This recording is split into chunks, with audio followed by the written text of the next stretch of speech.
I continue to get suggestions from friends or contacts or people who look at these videos and they want to tell me about NDEs, near death experiences. And as I've said before, these are very powerful things to most of us who read about them or listen to others report them. Certainly, if I had ever had such an experience, I know it would be very, and it is powerful. It does affect me hearing other people talk about it. So I do think that as we discuss the possibility of heaven and what heaven must be like, those are very helpful testimonies. They're very uplifting. It's good to it's painful to think that people have to go through what they go through to get there. But it's really amazingly uplifting to hear that they've had those experiences. However, I just want to reiterate here at the outset of this one that my method in these videos is not to rely on an experience that maybe someone who's skeptical would not be able to buy into, because there's just so much that has to be assumed. I'm taking a skeptical approach myself, because why would you even be watching these videos if you already knew what you believed? I suppose you might watch them to get some kind of confirmation, but I imagine more people looking at discussions of subjects like this because they really don't know the answer. And so you can't kind of come at them with the assumption that, well, those of us who already believe this is what we feel and what we know, but the person you're addressing doesn't already accept that. So you have to try to reach for a level of objectivity. Now, my most important, and I know a lot of believers would be uncomfortable with this, but my most important single thing about the nature of God is that He's the supreme moral being. He's all good. If I had some reason to believe that the creator of the universe was all powerful, in control of everything, but he was also kind of a Caligula. He was a crazed, megalomaniac lunatic. But if I stayed on his right side, he'd do all kinds of things for me in the afterlife, live forever, and I'd have all kinds of luxuries. I don't think I could face that. I wouldn't want to, I would not worship a God like that. I wouldn't want any of his eternity. I would rather feel that I died in the body, except for my adoration of the good, and know that the supreme God is the origin from which all that good emanates. That's my founding position here. And so I'm arguing that from that position when I talk now about the nature of heaven. Obviously, heaven has to be a good place, a supremely good place, presided over by the supremely good being, the author of all goodness. Well, what does that mean? We can talk about good all day. Philosophers have talked about good from time preceding the beginning of history, as far as we can tell. Epicurus, the Greek, is credited with being a hedonist, which isn't quite fair. A hedonist is someone who believes that any kind of physical pleasure that makes you happy is good, and that's really all there is. So you might as well enjoy it while you can. That's not Epicurus at all. He believed that good was the absence of pain. But it's kind of the same thing, because he still thought that physical perception was the only reality. Then we had the Aristotelians, who believed that there was a good of the spirit, a good of reason. I think they would talk about it more in terms of reason and man's destiny to be this higher kind of animal, but they still allowed certain material goods in as well, because who can be happy living the life of reason if you're starving to death? It was really just the Stoics, and probably the Stoics were the most influential group on the early Christian church, actually, who rejected using the word good morally to refer to anything material.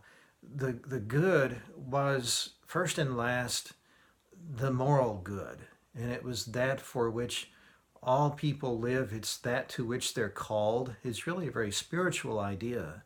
And so this is what I'm trying to apply from a Christian perspective to the concept of heaven. Obviously, uh, you know, heaven is not just a, a judgment seat where people who've done the right thing get some kind of reward, because we've all done some bad things too. So we always speak of God as tendering justice with mercy. Um, we need the mercy. But what good are we talking about in the context of heaven? We're clearly not talking about any kind of Epicurean or Aristotelian good. We're in that realm of purely spiritual or moral good. That means that uh, to some degree, what we did in this life morally, the choices that we made, the things that we did to other people, the things that we did to ourselves as well, those things determine our fate in heaven. Now, how can that be? We're not talking about lolling back and eating peeled grapes and drinking wine. We're talking about a bliss that comes of some sort of moral fulfillment. And we know that we have all failed too, morally, and we do every day. So, what can we speculate if we make that assumption about the nature of heaven concerning what it must be like?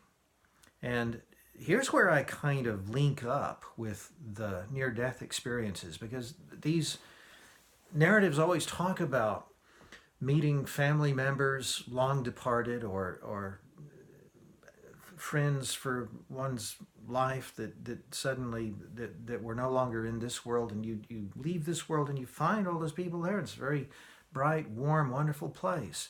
Well, that gave me grounds to wonder if perhaps we can think of heaven as a place where we talk a lot. We connect with the people, starting with the people that we knew best and the people who were closest to us. We hook up with them. That's kind of a bad word to use these days. We connect with them, and we it's all hugs and so glad to see you. But I think morally it goes beyond that. I think we discuss everything from the past, anything that separated us. My parents had a very difficult relationship. I had a difficult relationship with them. There are a lot of things that I don't think I would ever understand about them if I'd even had the time to talk about it in this life. But in the next life, it would be just ideal to be able to go through every single thing. And there's going to be time, because one thing we've already established about heaven is that it's outside of our time. So there's infinite disposal of time in this dimension. So I can understand whatever it was that made our relationships difficult. And I'm sure they will have things they want to ask me about too. And as I've said before, I conceive of us as speaking on an equal level. I'll get to know them as children, and I'll get to see, what was it that made you the way that you were? And they'll be able to see into my mind and maybe understand some of the things that they didn't realize were happening to me. Well, and then I kind of think of it as concentric circles, as if you drop a rock in a pool and the ripples spread outward and outward.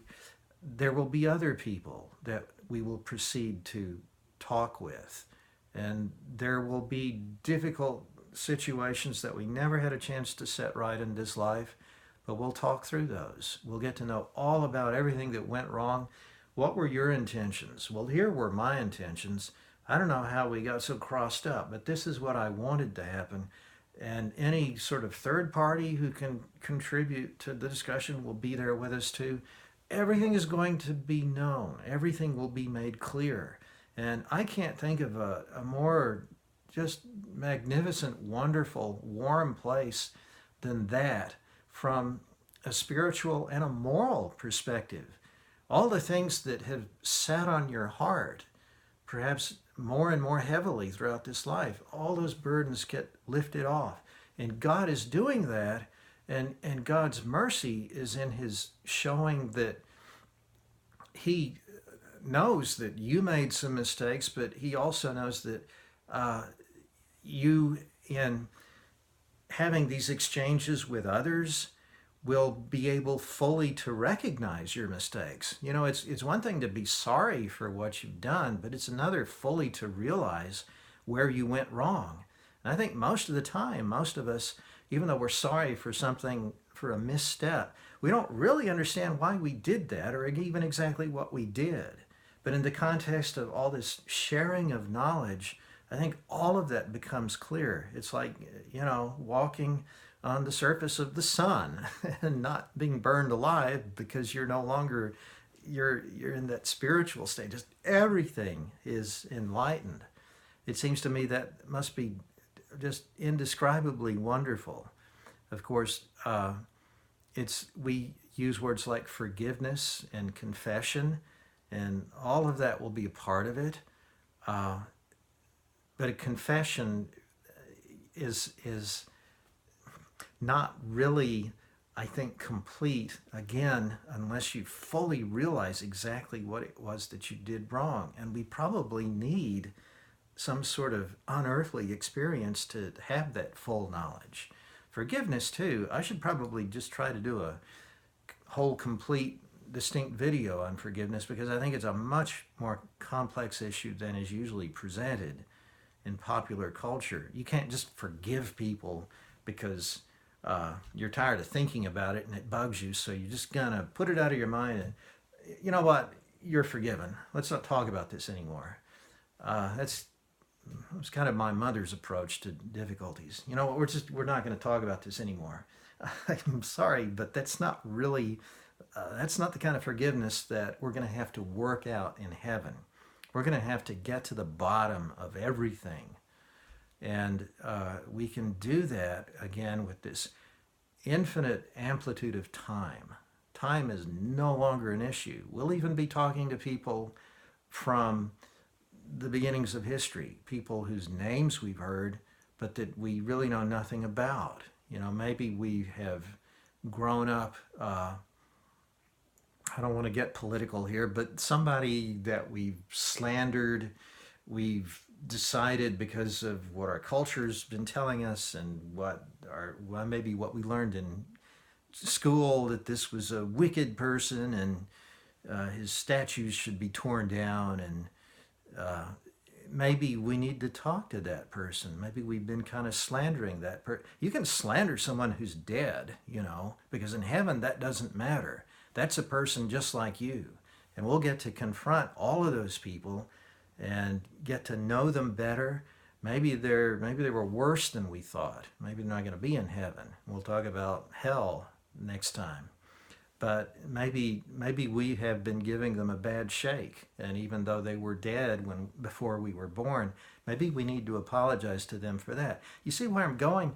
I think heaven, if there's any delight that would be greater than all of this, I really can't imagine it. So that's my best speculation. I'm trying to think of something that would be appropriate to the all-good space created by the all-good master of the universe, which would develop us, which would take that almost raw clay which had been worked in us while we were on earth, and now we're in heaven, and I think we're still works in progress. I think there's still going to be something more, something beyond, something unimaginable. But we're going to get there by standing in the full bright light of utter knowledge, truth, and goodness.